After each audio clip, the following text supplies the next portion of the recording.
Rasa. Assalamualaikum warahmatullahi wabarakatuh. Jemaah Surah Al-Mu'min di rantau maupun di kampung. Malam kini insya Allah surah sholat Isya kita akan mengadakan memperingati Isra Mi'raj Nabi besar Muhammad SAW dengan harapan semoga acara ini bisa mempererat tali silaturahmi antara kita sama jemaah yang ada di kampung maupun di rantau. Sudah tu kita akan menyambut bulan puasa. Semoga kita seolah-olahnya bisa bersuah di bulan Ramadan kau.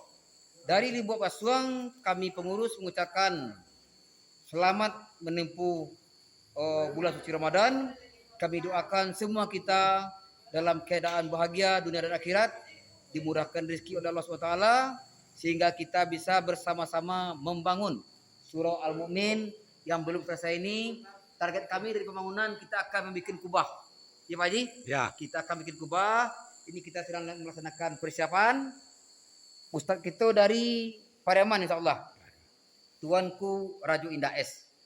Dari Surah Al-Mu'min, reporter melaporkan. Assalamualaikum warahmatullahi wabarakatuh.